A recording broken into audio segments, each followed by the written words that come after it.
Alright, so we are back to another game of Team Mirex. We've got blue team facing off against the red team. Blue team is running a dive composition with the Olaf, 5's, and Callista and Thresh. While the red team seems to be running a early mid-game team with the Twisted Fate and Vi, able to just rotate really quickly, lock down a few people, and the Tahm Kench can rotate too with his global ultimate with multiple people, which is a curious team. But let's see how it works out. Right now, blue team has decided not to do anything fancy with their start. They should have either chosen to invade as all 5 or split up a little bit more. They get 3 decent wards down, but if you notice, there's nothing in this region near the dragon, and they have absolutely no vision control. No one is watching this area. Olaf really isn't in a position defensively. They're really vulnerable. There's a lot of opportunities for the red side to come and attack, and it's particularly important next time that they either choose a 5-man defensive strategy with one person at a bunch of different corridors, or if they travel together as a 5-man unit, ready to counter engage if they get invaded on, or to go invade. But let's see what we're looking at. Let's try to get these organized really quickly.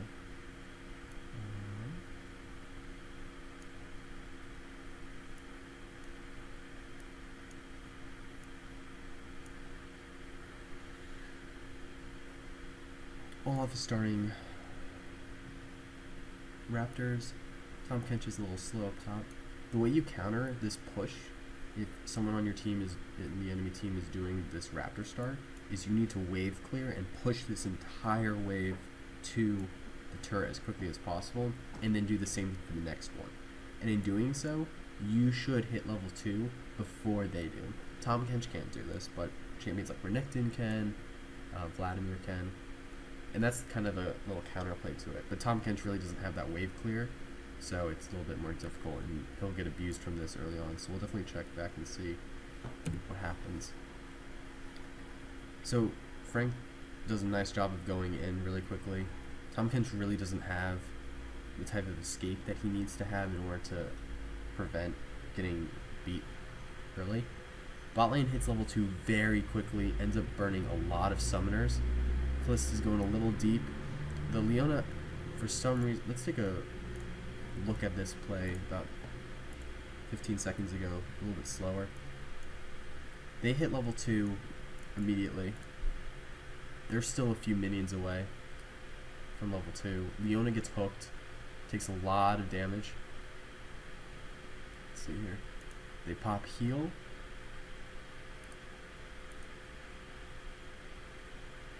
Callista flashes. Thresh exhausts, and then Callista kills it. So that's 2 summoners for 1 summoner in first blood. I would say that's worth it. Going back top lane, Olaf seems to be doing pretty well. He's up a few CS. He's got a lot of sustain. He's really punishing this Tahm Kench. Rek'Sai looks like he's coming mid, so let's see what he does. Oh, he just immediately comes in mid. 5's goes hard, pops Ignite, forces the flash, and they get a really easy, really efficient kill. That's exactly what we need to see, especially from Rek'Sai, who has a really strong early game. But let's go back top because it looks like Vi ganked up here. So Olaf is pushing. He should have known that Vi was coming. Bot lane got destroyed early on. There really wasn't an opportunity to counter engage.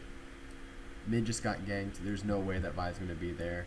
He should have either gone down to ward or backed off a little bit, because Vi is probably up on the red side, just like Rek'Sai just finished. And this was a little obvious. Let's see what exactly happens. Oh yeah, you really can't take that down. That's not the end of the world. Let's see how Rek'Sai's rotating.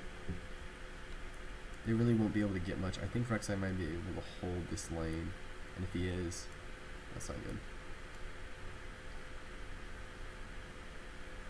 So Rek'Sai is down a level. Vi flashes to try to kill him. Doesn't end up doing anything. Good job, Rek'Sai. Tahm Kench doesn't push the wave to the turret. Olaf should be able to get here without missing much. Yeah, he is. So that was a really bad misplay. Vi ended up flashing for a Rek'Sai that she wasn't able to kill. She could have just chased him with red buff. And Tahm Kench didn't push all the way to the wave. So basically, Olaf maybe lost 3 or 4 CS. If you notice, he's still in the lead. And that's really bad. At 5 minutes I'll pause, or at 7 minutes I'll pause and look at the golden lead.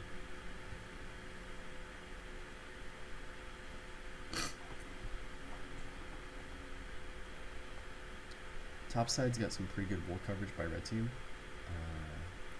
Rek'Sai just got scuttle, I believe. No, he didn't. Rek'Sai's been kind of ganking low and has been kind of traveling a little inefficiently. But let's see this. So, what's going on in the minds of blue team? Vi just ganked top lane. She just finished red buff. We know that because she went red. She went top as soon as she finished red. She's probably basing, going to buy, and the first place she'll go is bot, or at least the bot side jungle, because her camps will be up, and she'll have an opportunity to gank either mid or bot for them, which are the 2 lanes that she has ganked. Bot lane's also doing really well early on. Corki's down almost a third of what Kalista has. It's reasonable to expect that she'll be coming bot. If we look in the bot lane, both Kalista has her ward up. And this little ghosty is not enough of a ward. It's just not. It's very easy to juke. It's very easy to go around. She should have warded up there much earlier. But let's watch this in slow-mo. So if you notice, the Vi literally just walks right behind it. Doesn't get seen until now. Gives 2 jabs to it. And Kalista, for some reason, walked up. If you notice, she was right here while Vi was killing the ghost. And she gets hit by Leona's stun. Gets exhausted. And then just gets obliterated. And there's really no reason for that. One, because this should have been warded earlier. And she actually saw her with the ghost. She actually had at least 2 seconds to kill the ghost. She's got 0.8 attack speed, which means that she had at least 1.6 seconds to see that Vi was there.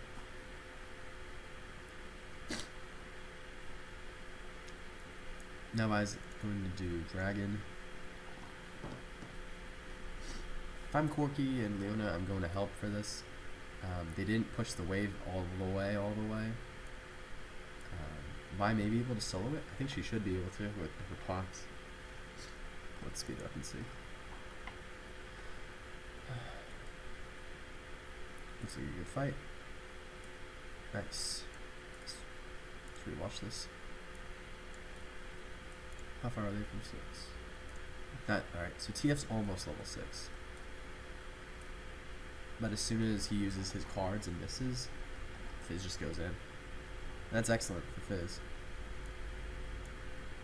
Because if you notice, he's all the way up here. What's awesome about when you kill people is not only do you get the gold, you get experience based on half, I think it's like half the amount of experience that they need to their next level. So when you're under-leveled with experience, you gain a ton from kills. So this is good. Vi just got Dragon. I think Olaf recognizes this, and if we'll watch this, we should see. He should just go as hard as he can right now, because he knows that Twisted Fate isn't there. And Vi just the Dragon, so she can't possibly be coming top. He might be waiting to hit 6 and then going hard. Yep. I think that's what he's doing. Yep. Pops the flash. Should be able to get this. Should have waited a little bit. Oh well, no worries. It's worth it. Tom still isn't close to level 6. If Olaf pushes this and bases, if Tom doesn't come back. Oh yeah, he is. Oh, he's teleporting bot.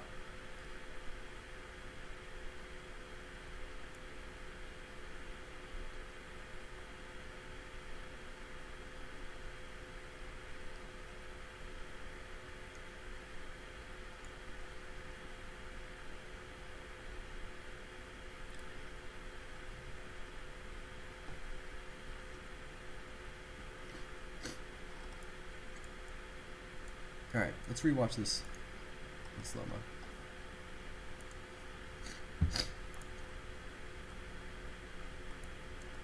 Actually, I want to go back even further. Alright. So they're pushed up. Once again, no wards. Freshman, he comes back without having any wards. Both trinkets are used now. That's a really weak ward. Let's see here. She sees them. The rush gets it away. Tom Kench comes in. Twisted Fate comes in.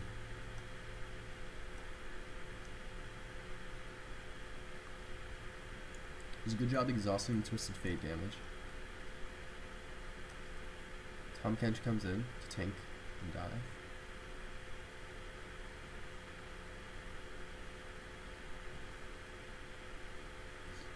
Thresh is on it. Olaf teleported to a really awkward position. I don't know why he didn't teleport to this ward. It's probably just the first one he could have seen. But if you notice, 3 guys are already beyond it. 4 guys are already beyond it. But ultimately he's coming in. They may be able to make this a 1-for-1. I believe I flashed. Either way, this is a really good gank, 5-man. But if I'm Fizz and Rek'Sai doesn't do this, but if I'm Rek'Sai, I'm going straight to the mid lane. I am helping Fizz push this turret down. We are getting at least a turret and potentially even multiple kills off of this. They get 1 kill for 1, which is good. Let's see what else they're able to do. Tom Kench eats, which is really good. Twisted Fate and Forky are low on mana, but they have the level advantage. Super Frank really isn't tanky yet.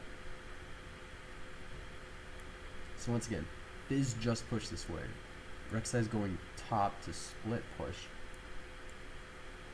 but he could have gone mid. With their damage, I think they could have gotten the turret down. And if they would have, that would have made it really worth. But at best, let's see how much damage Fizz is able to. Fizz isn't able to get much done because he's not able to clear this wave very quickly. Rek'Sai gets a little wave clear down, nothing really. A better play would have been for him to go just counter jungle these 2 waves.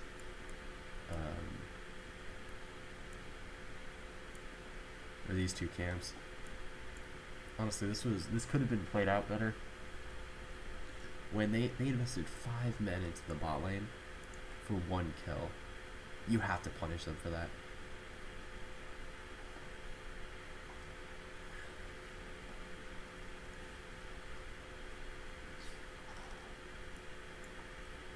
He's able to get some good damage. But if you notice, that's a quarter of the health that could have been taken off here. Alright, it's 8 minutes. Let's look at the gold. Blue team's actually up, and this is probably because of the CS lead. Yeah, Rek'Sai's got almost double. Fizz is out from Twisted Fate. Olaf has almost double. And if you look at the gold, it should reflect that. 400 of the gold lead is on Fizz. 200 is on Olaf. 300 is on Kalista. This all makes sense. Rek'Sai is actually down, or barely up in gold, just because Vi's got some extra gankage. But ultimately, it's still a very good game. 1,000 gold really isn't much. It's spread out evenly, so no one's got a huge item advantage. Red side actually has the dragon, which is a difficult to quantify but important asset.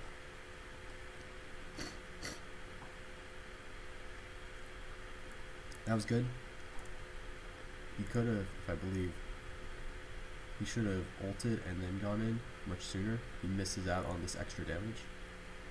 Or no, he gets it. No, well, he did everything well. Well done. So if I'm Rek'Sai, I'm either going top or I'm invading their red. They get a good kill. If I'm Rek'Sai, I am pushing this wave now. Mid, we know that Vi is mid. We know that their mid is dead. We know that their top is dead. He goes red, which isn't the worst idea, because he sees that the Vi doesn't have it. But that is kind of risky. Twisted Fate has his ult, probably. Or actually not yet. But unless he has that cooldown down, I would have been afraid of that potential. He doesn't ward it. He doesn't clear it. He takes the buff though, which is safe enough. And they get top turret. So that's really good. Rek'Sai actually did the right thing. I underestimated Olaf's damage. Tahm Kench is coming in, Rek'Sai based.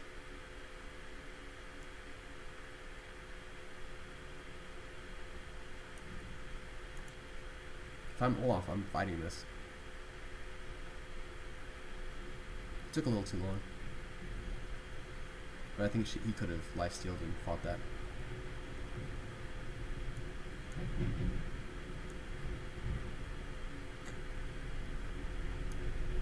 Twisted Fate just got obliterated. Let's see. Nice. Alright, let's rewatch this until Rek'Sai get caught. Did he? So he comes in right here. Thrush was rotating. Callista's rotating. Let's speed it up now. He goes in on the Leona. Why?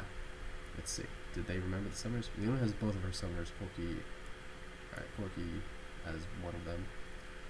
Goes in on Leona. He's building Devour.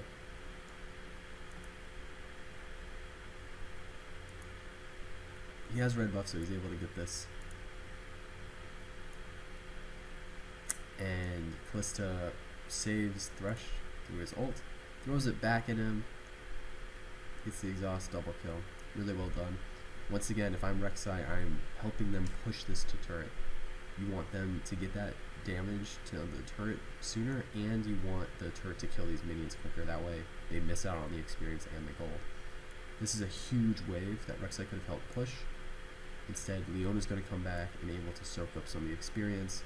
She's going to come back and prevent that turret from going down. This was an easy turret if Rek'Sai stayed.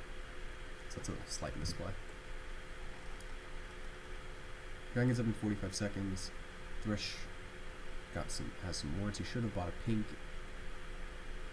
Rek'Sai should be switching out his totem for a sweeper.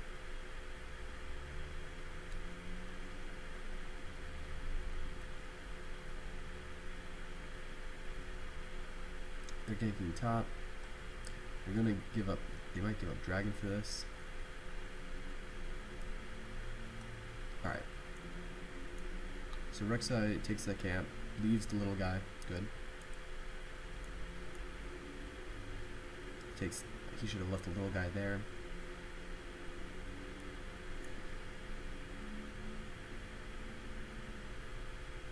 Twisted Fate is just getting obliterated. Let's see.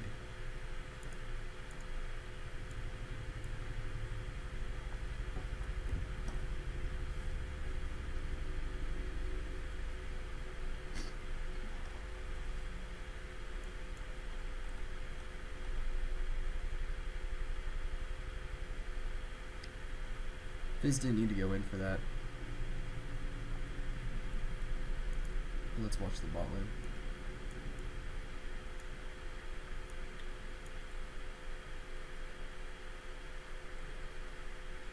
Vi just gets outplayed, I guess. Olaf comes in and starts smacking people down.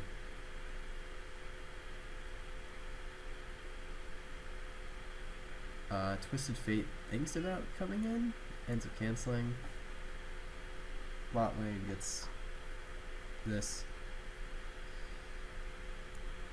Rek'Sai does the right thing and pushes this. That's actually pretty unfortunate because Rek'Sai is a higher level than their mid lane. That's how hard he's been shut down. Oh, that's not good. Let's see what happens. Corki doesn't have enough mana. This is fine. He's 3 levels ahead. Yeah, there we go. So 5 people are bot. If I'm Rek'Sai, I'm going mid. And he goes bot. These are the kinds of pressure and counter pressure that you guys need to get your mindset in. Whenever the enemy is making a play, you need to think, how can I best exert my advantage? How can I keep my advantage and build it? They 5-man ganked bot lane for that Olaf. You should be thinking, are there any objectives I can get? Are there any objectives I can damage? Turrets, inhibitors? Are there waves that I can push out? Are there buffs I can steal? Are there camps I can counter jungle? And when you're thinking in this mentality, you're never playing reactionary. It's always, oh, when this lane is open, I can go here. When you see that the Twisted Fate goes bot lane, you can push mid. When you see that they have 5 people bot, you can counter the jungle, and you can take turrets, you can do a lot of things. And this actually mitigates their advantage that they gain by ganking. And it's important. You notice in the LCS and Korea and China, especially in the Asian countries, they're really good at rotating. Whenever someone tries to make a play, a counter play is made, and the advantage isn't nearly as strong for either team, and what it ends up doing is preventing hard snowballs. This looks like a hard fight, so let's go back a little bit. So we got 5's in the, let's actually do it's 15 minutes in, let's do a count of the gold. Blue team is up 7k gold. 5's is up a ton of kills and assists. He's up 10 CS, 9 CS, which when you think about it is about 10%. So he's out CSing Twisted Fate by 10%. Rek'Sai is out farming Vi basically by double, and he's out ganking in terms of his kill participation.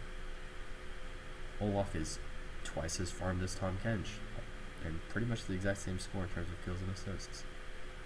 Both bot lanes are really strong. Kalista has a 2-kill advantage and first blood and 15 extra CS. That's like a 20% extra farm. And even the Thresh is out farming Leona, which means that Kalista's gold lead is actually even larger because she's looking at about 33% more Relic Shield pops, hypothetically. If you look at the gold, there's 7k gold to be distributed. 5's has almost 2k of that gold advantage. Rek'Sai has 2k of that gold advantage. Olaf's got 1,000. Kalista's got a little more than 1,000. And Thresh has a little bit more than 1,000. So right now, top lane and jungle are the most behind on the red team in terms of, again, playing against their counterparts. But bot lane is super fed right now. They've got basically 10,000 gold between the two of them. But Rek'Sai's advantage is really strong too because he has the most gold in the game. And if I'm him, I'm building tanky as fuck. But let's see. 15 minutes in, 10k, 7k gold advantage. Kalista's over at blue. Olaf is mid. Let's see what happens. I don't know what he's trying to do.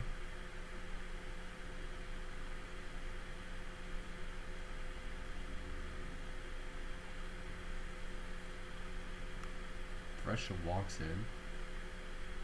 I think red team thinks this is a 3-on-2, but then Kalista comes, and now it's a 3-on-3, and then Olaf comes, and it's a 4v3. Leona ults 2 people. Tahm Kench chomps to save Leona. Thresh exhausts a little early, but ends up burning the flash, which is totally fine. Corki isn't even here. Leona doesn't have any summoners or doesn't have her ultimate. Nice. That ultimate from 5's was unneeded. Right now, if I'm Rek'Sai, I'm rushing top lane. It's a 4v4 mid. They have no engage. They can easily siege this turret.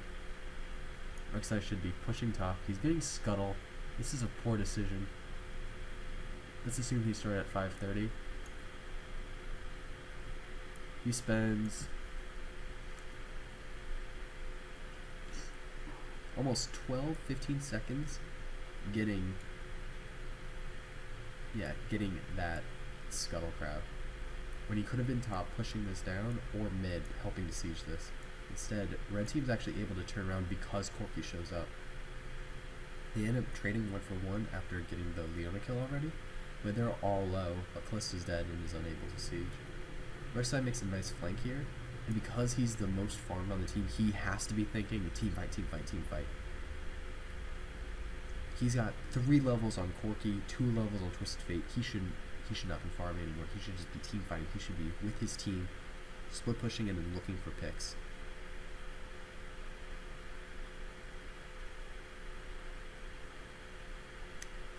He gets caught out. This is a huge shutdown gold.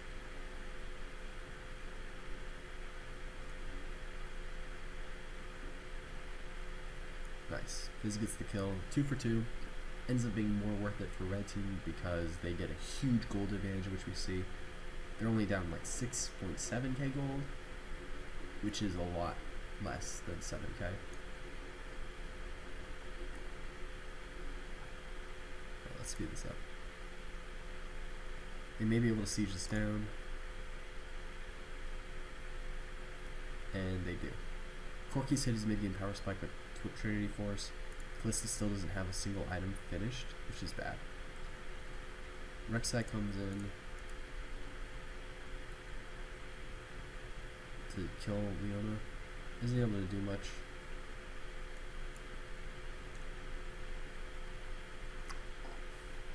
He builds null matching mental, which is really good. He built Hydra. Okay. He's fed as hell. He's got the most gold in the game. You do not become invincible through offense. You need to have defense. Right now, he can literally cleave through their entire team already with his natural kit, with his Devourer.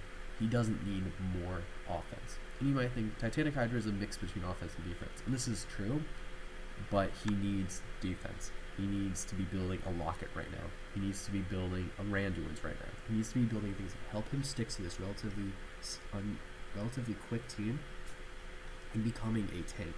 The enemy team needs to be punished immensely for investing resources into killing Rek'Sai, and the only way you do that is by building tanky, so that you can absorb more resources. Titanic Hydra is a good item with the Devourer, but this early into the game, the damage you get on its passives and actives isn't as high as if you would have bought it at a later point in the game. Because it scales with your health, the more levels you have, the more items you have, the stronger the gold value of the passive and active become. So the later the game goes, the better of a buy Hydra is. And that's why I'm not saying you shouldn't buy Hydra, but buying it this early into the game was a mistake. I want to see that Fizz snipe, because it looks like he got a nice shot of his ult. Leona's taking a lot of damage. She's starting to base. Let's see. Fizz comes in, straight up just hammers her. No, just popping disrespect. Let's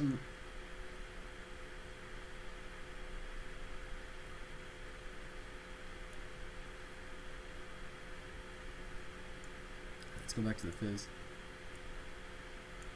Tom Kench comes in. Olaf and Calista are nowhere near. Olaf does not have teleport. Fizz gets eaten. Gold carded. Salute.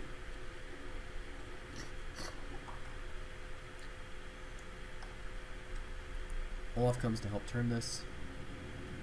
2-for-1. Calista's going bot. That's okay. They just completely... See, here's the thing. If he had Randuin's, Corki would not have been able to escape as easily because of that AoE slow. Had he had Randuin's or let's say Thornmail, Corki wouldn't have been able to get off as much damage on him. Had he had more health, he wouldn't have been able to get off as much damage on him. Titanic Hydra gave him a little bit of damage, but he wasn't able to get the kill. And we can see by the amount of Corky's health, 200, that's only 2 more auto attacks. You don't need a Titanic Hydra for that. He had the Olaf. Twisted Fate didn't have mana. They could have potentially turned this had Rek'Sai been a little bit tankier. And that's a misplay. That's how that item ends up transitioning to a huge gold lead for Corky.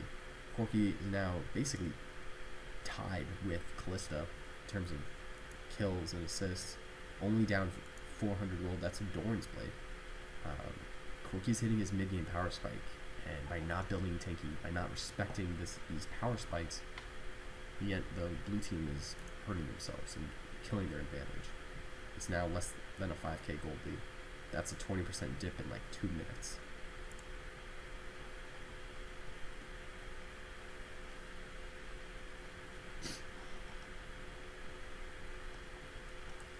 Dragon's up in 10 seconds. I don't believe they can contest this.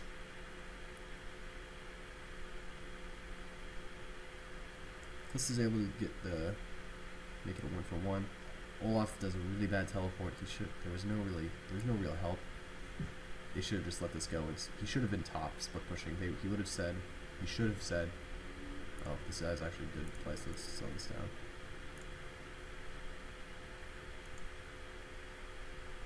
Alright. So red team is up 3-2. Their enemy is down a top laner and a AD carry.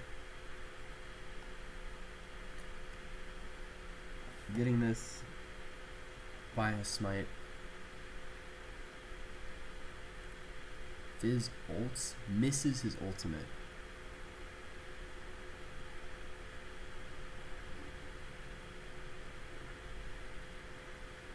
Rek'Sai is able to get some nice damage out.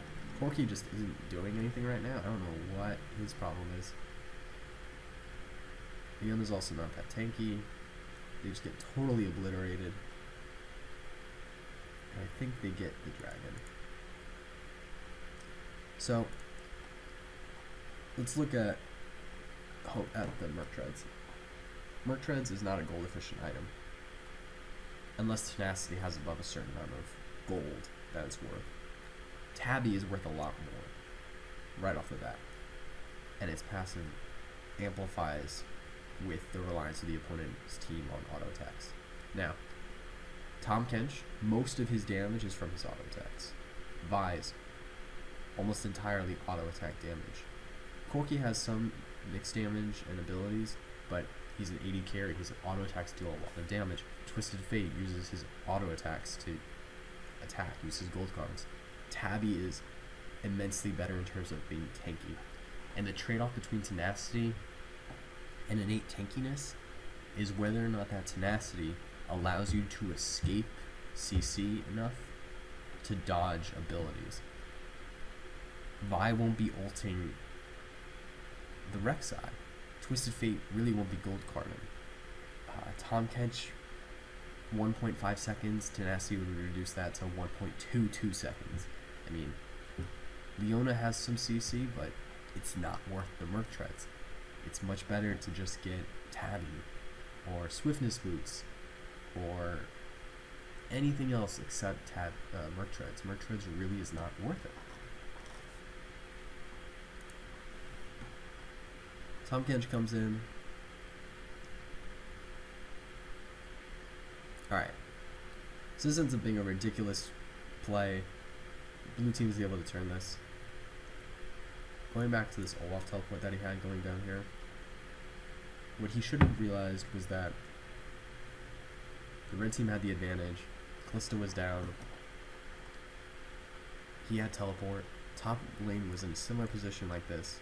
He should have said, if you want to get dragon, I'm going to get your top turret. And then just taken it. But instead he ended up dying.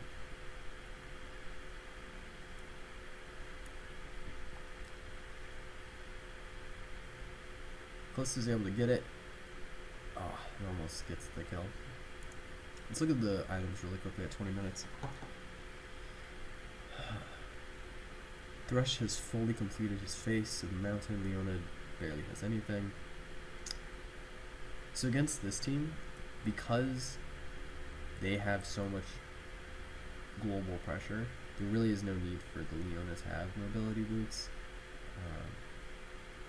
I would have taken something a little bit tankier, just because at this point she should be peeling, using her ultimate, and letting the Vi engage with Tahm Kench and Twisted Fate, but that's okay. Olaf, Cleaver, looks like he's building Randuin's next. Overall, not a bad buy. Callista's finished her Hurricane, looks like she's building Black Bloodthirster next, good. This went Morello's on top of Utility Boots. This is good. Personally, against the Twisted Fate, I wouldn't have been too worried about the early game harassment. So I would have actually run cooldown reduction in blues and had the 5% sorcery mastery to give me 20%, so that with the Morello I have max CDR at like level 12. And then I like the Hourglass for just hardcore diving. So yeah, I would have gotten Sork Boots, like I said, and run the cooldown reduction masteries, and then Rek'Sai I just would have built tankier. That's really the only thing that I would have changed about this composition. Speed up.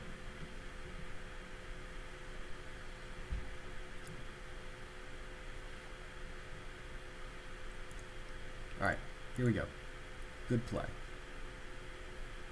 Blue team is up 6k gold. All the outer turrets are down. The next logical thought is there an objective? Can we get Dragon? No, it's down. Can we get Baron? No, we're too weak. Let's get mid. Callista, I think, is going bot lane. She's getting red.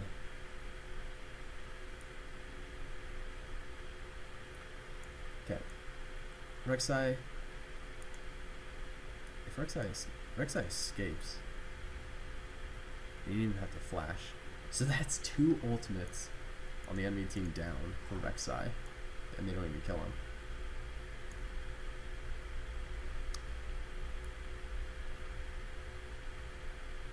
Fish escapes.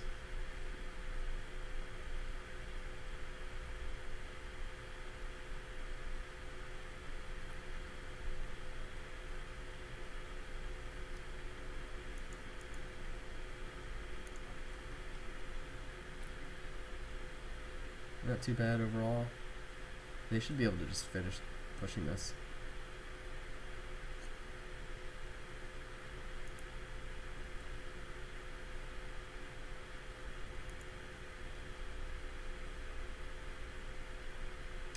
Olaf is splitting top. No one's going top. They have no teleports, no ultimates. Well, they have some ultimates, but alright. Let's see. I think this is a good engage. Let's jump back a little bit. Olaf is top lane. Mid turret's really low. Rek'Sai sees the Corki, sees the Tahm Kench kind of out of position, and he goes in. Thrush misses his hook, which is unfortunate. Fizz just obliterates the Twisted Fate, and he manages to get out. Rek'Sai manages to get out. This is a 4v4. Well, no, it's not. Oh, he almost got out. So this was incredible. 2 for 2. 2 for 1. And Olaf got the inner top turret. So that's excellent. Well done. Rek'Sai ends up dying. So it's 2 for 2, but they got top turret. They may be able to get some good damage onto this mid turret. Olaf has to ult to get out. I think he pops Ghost. Nope, he's good.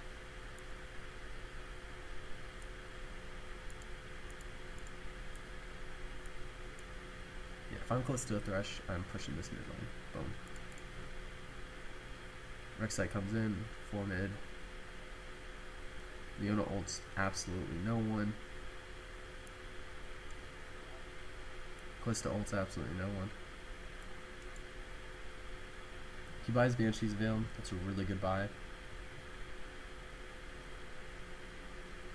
But I think a Locket might have been a little bit better. Honestly, I'm not complaining too much because he's basically able to absorb that gold card. And because they don't have much consistent CC, that's a long cooldown that the red team has to invest in order to get Rek'Sai peeled. Alright, let's jump back, watch this in slow-mo, because this is probably going to be one of the last fights. Whoa, she gets a pentakill. Alright, jump back a little bit further.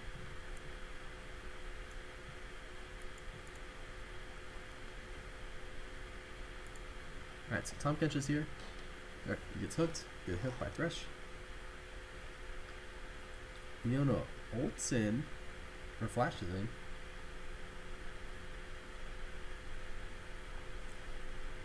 Kalista gets a kill.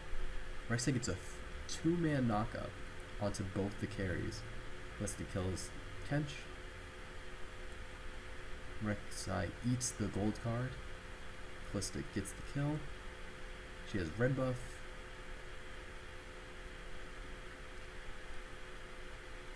Quadra kill. Scumbag Rek'Sai now. Gets the pentakill. 2 for 5. Alright. Let's see her. They should be thinking mid. Thresh could have based and gone to defend this bot turret to absorb some of this damage. They would probably get maybe half the health down. It's actually pretty huge. Rek'Sai should already be basing or just walking back. Although it does do the right thing by pushing it all the way. This turret took 75% of its max health. I'm Rek'Sai.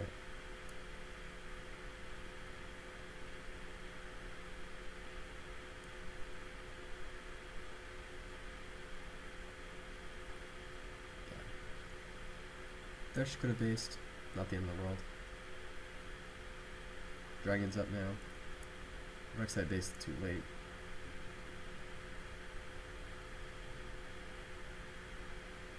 He has a level, he could go in to smite it, but it's not worth it because he's worth so much gold right now that the shutdown just isn't worth the dragon. Although, blue team needs to work on their dragon control. Overall, it's been pretty poor. Rek'Sai gets caught.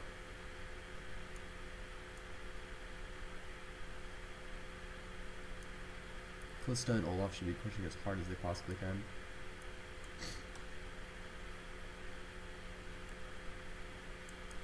In fact, if I'm Kalista right now, I'm rotating.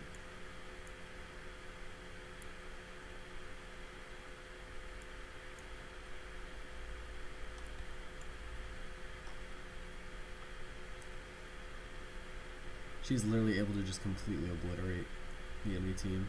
She gets 2 kills.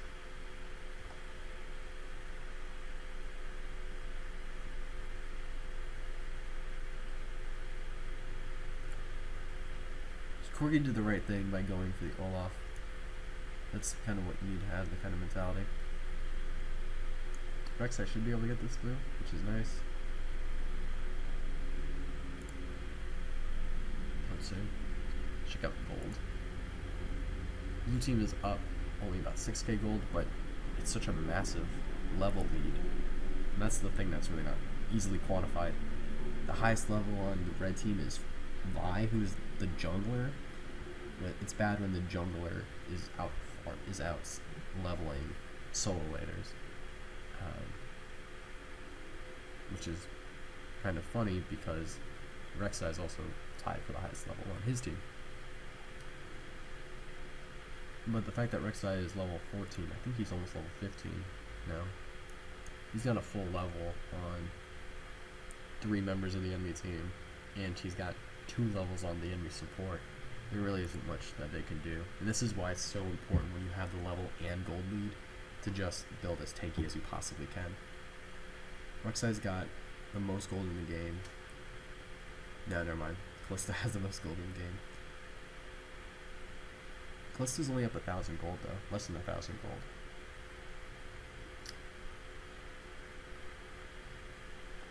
Right now, the biggest gold gaps are the supports and the jungles. So Rek'Sai is able to split down bot.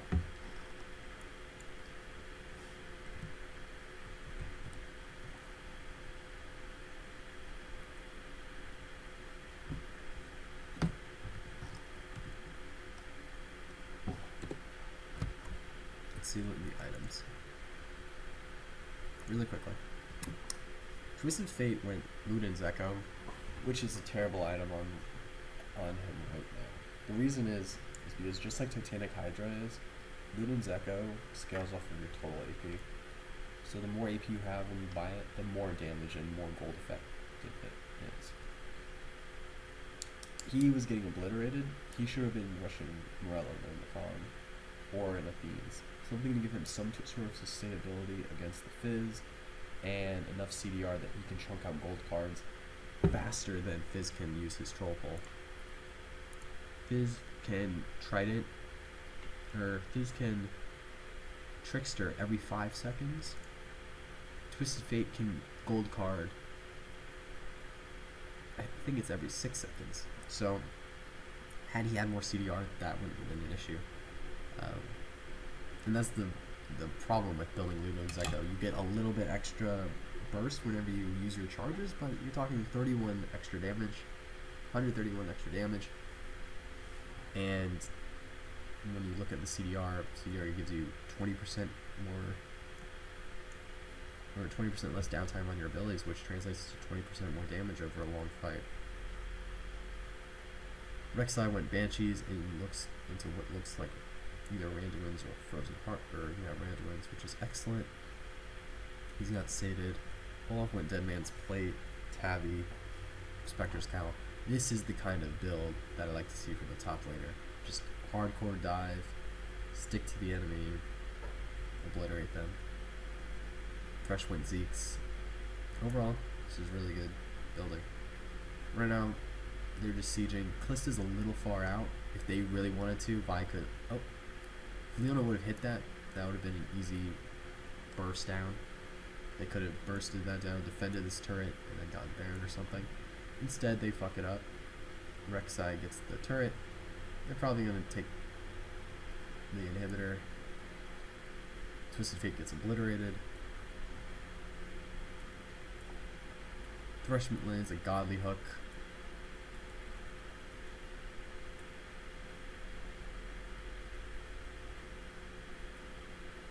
And cleanup time.